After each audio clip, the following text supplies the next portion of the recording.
Last point आहे ecological pyramids. Ecological पिरॅमिडबद्दल information पाहिजे बघा. You must have familiar with the shape of the pyramid. ठीक आहे. Base of the pyramid is broad and it narrows towards the apex. ठीक आहे. पिरॅमिडचा base कसा असतो? पिरॅमिडचा बेस हा ब्रॉड असतो आणि पिक कसं narrow towards the apex and it is narrow towards the apex. Apex म्हणजे काय? वरचं टोक. One get similar shape whatever you express the food or energy relationship between the organism at a different trophic level, this relationship is expressed in term of the number. आता ही जी relationship आहे trophic level, different tropic लेवलमधली जी relationship आहे ती 3 टर्ममध्ये, नंबरच्या टर्ममध्ये, बायोमासच्या टर्ममध्ये आणि एनर्जीच्या टर्ममध्ये. आणि हे 3 पर्टिक्युलर ग्राफ आहेत. ठीक आहे. Pyramid of the number, pyramid of the biomass आणि पिरॅमिड ऑफ द अजून एक असेल पिरॅमिड ऑफ द एनर्जी. ठीक आहे. हे 3 महत्त्वाचे ग्राफ आहेत किंवा पिरॅमिड स्टडी करायला. The base of the each pyramid represent the producer. Sorry हां. The base of the each pyramid, प्रत्येक पिरॅमिडचा जो बेस आहे म्हणजे हा खालचा पार्ट आहे तो कुणाला डिनोट करतोय? प्रोड्युसरला डिनोट करतोय. ठीक आहे. Or the first trophic level, आणि ह्यालाच काय म्हणतो आपण? First trophic level. ठीक आहे. First trophic level. नंतर काय म्हणलं? while the apex of the is represented by the tertiary or top level consumer. Primary trophic level, secondary trophic level, tertiary trophic level, primary, secondary, tertiary. म्हणजे टॉपवाला जो आहे इथला हा जो टॉपवाला आहे याला म्हणतो टर्शरी कंझ्युमर. म्हणतो. या टॉपवाल्याला काय म्हणतो? Tertiary consumer. आणि ट्रॉपिक लेवल काय आहे? 4th लेवलची तशी येतं पहिले तर. ठीक आहे. There are 3 types of the ecological pyramids. महत्त्वाचं आहे pyramid of the number, pyramid of the biomass and pyramid of the energy. आता त्यातला पहिला जर बघितलं पिरॅमिड ऑफ द नंबर. बरं हा ग्राफ कुठला आहे? Pyramid of the number in a grassland ecosystem. कोणत्या इकोसिस्टममधलं आहे? Grassland ecosystem. Only 3 top carnivores are the supported in an ecosystem based on the production of the nearly 6 billion plants. ठीक आहे. आता लक्षात ठेवायचं इथं ग्रासलँड इकोसिस्टमचा जर विचार केला तर ह्या ग्रासलँड इकोसिस्टममध्ये पिरॅमिड ऑफ द नंबर पाहत असताना नंबर बघायच्यात. प्रोड्युसर किती नंबर आहे? नंबर ऑफ इंडिव्हिज्युअल किती आहे? 6 बिलियन आहे. 6 बिलियन आहे. ठीक आहे. नंतर हे किती आहे? 708ला 7 लाख आहे. हे किती आहे? 7 लाख. म्हणजे हे काय म्हटलं? बिलियन नाही, मिलियन आहे. 6 मिलियन आहे. 58 लाख म्हणजे 5.8 मिलियन. हे काय किती आहे म्हणलं? 7 लाख आहे. 7 लाख कोण आहे? प्रायमरी कंझ्युमर आहे.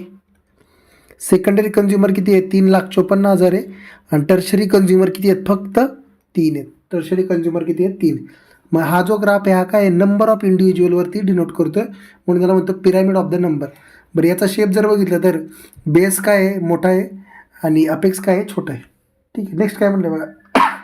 नेक्स्ट जो ग्राफ आहे pyramid of the biomass show the sharp decrease in the biomass at a higher trophic level.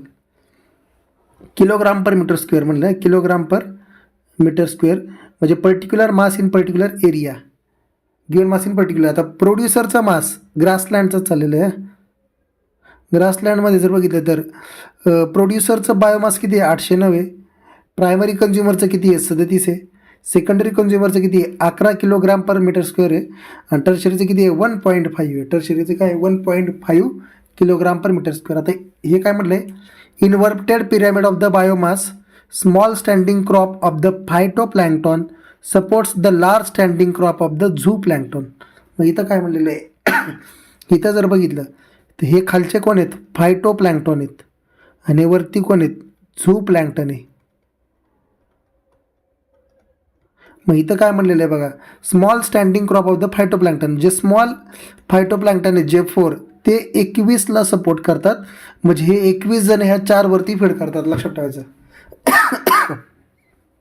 Next आहे pyramid of the energy. Ideal pyramid of the energy. याच्यामध्ये जर बघितलं तर प्रोड्युसरमध्ये जर एनर्जी बघा सनलाईटकडून जी एनर्जी आलेली आहे ती किती आहे? 10 लाख आहे. म्हणजे किती आहे? 10 लाख म्हणजे काय? 1 मिलियन आहे. ठीक आहे. सनलाईटकडून आलेली एनर्जी त्या 10 लाखापैकी 1% घेतली म्हणजे 10 लाखापैकी 1% घेतली, प्रोड्युसरकडे किती आली समजा 10,000 जूल आली. प्रोड्युसरकडे किती टक्के आली 10,000 जूल. आणि जो 10% लॉस जो आहे तो महत्त्वाचा आहे बघा. 10,000चे 10% म्हणजे 1000 जूल नेक्स्ट लेवलला गेली, याचे 10% नेक्स्ट लेवलला गेली आणि याचे परत 10% नेक्स्ट लेवलला गेली. मग हा पिरामिड ऑफ द काय आहे एनर्जी आहे. ठीक आहे. आणि इथं बघा observe that the primary producer converts only 1% of the energy in the sunlight to them in to the NPP. Net primary प्रोडक्टमध्ये ते कन्वर्ट करतं.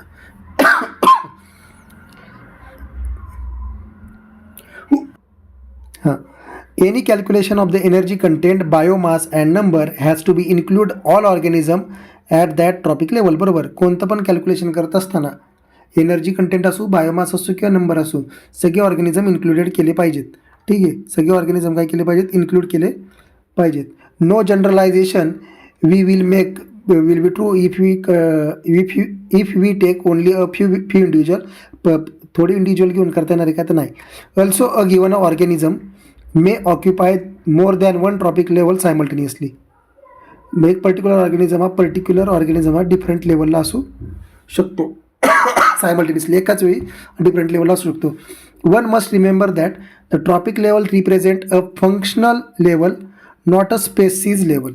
ठीक आहे. आता इथं जर बघितलं तर ऑर्गॅनिझम जो ट्रॉपिक लेवलमध्ये जो ऑर्गॅनिझम आपण दाखवतो तो ऑर्गॅनिझम काय रिप्रेझेंट करतो, फंक्शनल लेवल करतो, नॉट अ स्पेसीज लेवल. स्पेसीजची लेवल शो करत नाही. महत्त्वाचं आहे, लक्षात ठेवायचं. नेक्स्ट काय म्हणलेलं आहे, a given species may occupy more than one tropic level in same ecosystem at a same time. दिलेली स्पेसीज हे एकापेक्षा जास्त मोर than one trophic level occupy करू शकते, लक्षात ठेवायचं. For example a sparrow, a primary consumer when it's a seed, fruit, peace and secondary consumer when it's the insect and worms. ठीक आहे ना. बरोबर. ज्यावेळेस ते प्लांट्सच्या प्रोडक्टला खात असेल, सीडला वगैरे, त्यावेळेस ते प्रायमरी कन्झ्युमर आहेत. आणि ज्यावेळेस ते इन्सेक्ट वगैरे खाईल त्यावेळेस ते सेकंडरी कन्झ्युमर होत आहेत. त्यावेळेस ते कोण होत आहेत, सेकंडरी कन्झ्युमर. इथं स्पॅरोचे 2 रोल दिलेले आहेत. स्पॅरोचे किती रोल दिलेले आहेत, स्पॅरोचे 2 रोल दिलेले आहेत. म्हणजेच काय म्हणलं, एक म्हणजे आलं प्रायमरी कन्झ्युमर, दुसरं म्हणलं सेकंडरी कन्झ्युमर. सेकंडरी कन्झ्युमर कधी इन्सेक्ट वगैरे खात असताना. म्हणजेच काय, एका पर्टिक्युलर स्पेसीजला ही स्पेसीज एकापेक्षा जास्त किंवा मोर दॅन वन ट्रॉपिक लेवलला असू शकते, मोर दॅन वन ट्रॉपिक लेवलला असू शकते. ठीक आहे, लक्षात ठेवायचं.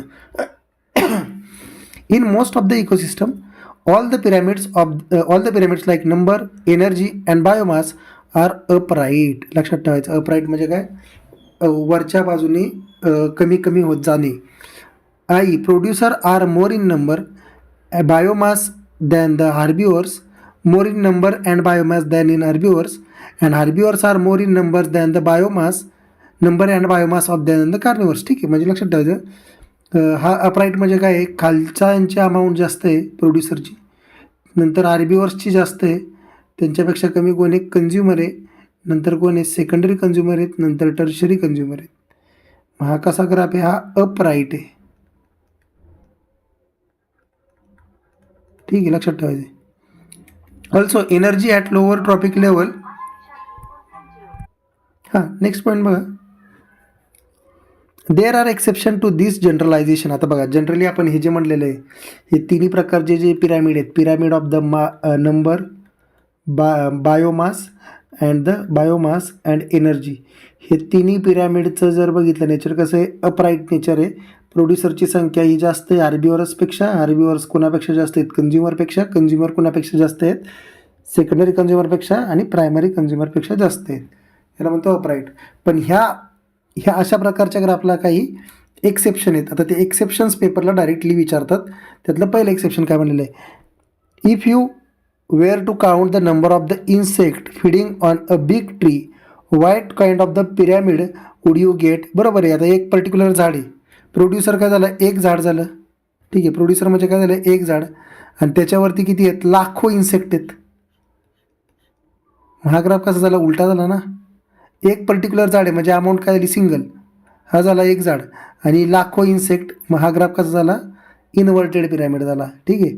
Now add and estimate the number of the small birds depending on the insect, also the number of the large birds eating the smallers, draw the shape you get. ठीक आहे, उलटा करणार आहे ग्राफ, सोपं आहे, उलटा ग्राफ होणार आहे तो. ठीक आहे. The pyramid of the biomass in sea is generally inverted.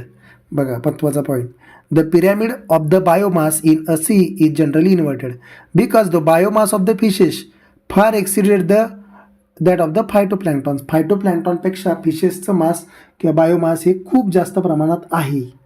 ठीक आहे, लक्षात ठेवायचे. Pyramid of the energy is always upright. लक्षात ठेवा, हे महत्त्वाचा पॉईंट आहे. Pyramid of the energy is always upright, no exception to this, and can never be inverted, can never be the inverted because acceleration reasoning la, when energy flows from the particular tropic level to the next tropic level, some energy is always lost as heat at each step. प्रत्येक लेवलला ती energy काय होणार आहे, कमी होणार आहे. म्हणजे हे काय येणार आहे, ॲसरेशन रिजनिंगला हे म्हणतील ॲसरेशन आहे, सॉरी ह्याला देतील ॲसरेशन म्हणून आणि याला देतील रिझन म्हणून. ठीक आहे, लक्षात ठेवायचं हे पूर्ण वाक्य. Each bar in the energy pyramid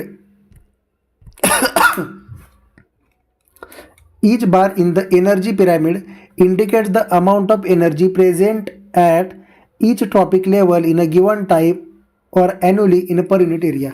each bar in the energy pyramid, प्रत्येक जो बार आहे तो काय डिनोट करतोय बघा, indicate the amount of energy present. जो प्रत्येक बार आहे तो प्रत्येक बार काय डिनोट करतोय, amount of energy present at each trophic level in a given time annually per unit area. ठीक आहे. However there are the certain limitation of the ecological pyramid such as it does not take in to the account the same species belong to the 2 or more trophic level. आता इथं काही limitation येतात. हा point कोणाचा आहे, limitations of the ecological pyramids, त्यातलं पहिलं काय दिलेलं आहे, it does not take in to the account of the same species, सारख्या species belonging to 2 or more trophic level. आता जर सारखी स्पेसीज, फॉर एक्झाम्पल स्पॅरोच्या एक्झाम्पलवरती बघितलं तर डिफरंट ट्रॉपिक लेवलला काम करते, मग तशांना कन्सिडर केलं की यांनी नाही केलं इकॉलॉजिकल पिरॅमिडमध्ये. इट ॲज्युम्स, सेकंड बघा चालू झाला, second point, it assumes a simple food chain, something that almost never exist in a nature. It does not accommodate the food web. त्यांनी थर्डमध्ये काय म्हणलं, it does not accommodate the food web. Food वेबला त्यांनी accommodate केलं नाही, त्याचा विचार केला नाही आहे. Moreover saprophytes are not given any place in a ecological pyramid even though they play a vital role in a ecosystem. महत्त्वाचा पॉईंट. मग इकॉलॉजिकल पिरॅमिडमध्ये सॅप्रोफाइट्सला जागा दिलेली आहे का, तर दिलेली नाही आहे. हे झाले लिमिटेशन्स, 4 लिमिटेशन्स आहेत. ठीक आहे. नेक्स्ट वन, ही समरी आहे, ही समरी नंतर वाचायची, जे टॉपिकमध्ये पूर्ण शिकलेलं आहे तेच आहे. ठीक आहे. Product of the ecosystem processes are named as ecosystem services. ठीक आहे. Purification of the air and water by the forest, these are the product of the ecosystem called as ecosystem service. ठीक आहे. नंतर अजून काय म्हणलेलं इथं वाक्य महत्त्वाचे जे पेपरमध्ये येऊ शकतात, इथं जर पूर्ण वाचलं तर, an ecosystem is structural and functional unit of the nature. Ecosystem is structural and functional unit of the nature, comprises of the biotic and abiotic component. Abiotic components are inorganic materials like air, water, soil, whereas the biotic components are the producer, consumer, decomposers. Each ecosystem has the characteristics physical structure resulting from the interaction among the abiotic and biotic component. वाचायचं आहे just, पेपरला याच्यावरती येणार नाही आहे, पण ठीक आहे, आलं तर लक्षात पाहिजे. Species composition and the stratification are the 2 main structural features of the ecosystem. आता 2 मेन फीचर कोणते आहेत इकोसिस्टमचे, लक्षात ठेवायचे. 2 फीचर्स कोणते आहेत इकोसिस्टमचे, species composition and stratification are the 2 main features, structural features of the ecosystem. Based on the source of the nutrition, every organism occupies this place in a ecosystem. ठीक आहे. Productivity, decomposition, energy flow and nutrient cycling are the 4 important component of the ecosystem. 4 एक important component कोणते आहेत? Productivity, decomposition, energy flow and nutrient cycling. ठीक आहे, हे 4 आहेत. Primary productivity is the rate of the capture of the solar energy or the biomass production of the producer. It is divided into the 2 types, gross and net. फरक माहिती आहे already. ठीक आहे, लक्षात ठेवायचं, हे सगळं वाचून घ्यायचं आहे. Secondary productivity is the rate of the assimilation of the food by the consumer. Secondary productivity म्हणजे काय ते पण डेफिनेशन पाहिजे. In a decomposition complex organic compound of the detritus are converted to the carbon dioxide. Decomposition प्रोसेसमध्ये काय होतं आहे, महत्त्वाचं आहे, याच्यावरती पेपरला विचारतात. डिकम्पोजिशन प्रोसेसमध्ये simple organic compound of the detritus converted into the carbon dioxide, water and inorganic nutrients. ठीक आहे. एनर्जी फ्लोबद्दल, energy flow is unidirectional. First, the plant capture the solar energy and then food is transferred to the producer to the decomposer. Organisms of the different trophic level in nature are connected to each other for the food energy relationship forming the food chain. गरज नाही आहे. ठीक आहे.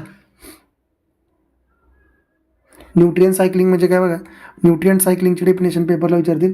The storage and the movement of the nutrient element through the various component of the ecosystem called as the nutrient cycling. Nutrient are repeatedly used for this process. Nutrient cycling is of 2 types. पेपरला विचारतील. Gaseous and sedimentary. Atmosphere and hydrosphere are the reservoir for the gaseous type of the cycle. Atmosphere and hydrosphere म्हणजे पाणी. Whereas the earth crust is the reservoir for the sedimentary type. Nutrient सायकलिंगचे 2 type म्हटलेले आहेत. Nutrient cycling महत्त्वाचं लक्षात ठेवायचं. Nutrient cycling एक आहे सेडिमेंटरी, दुसरी आहे गॅसियस. पेपरला विचारतील. गॅसियसचा सोर्स काय आहे?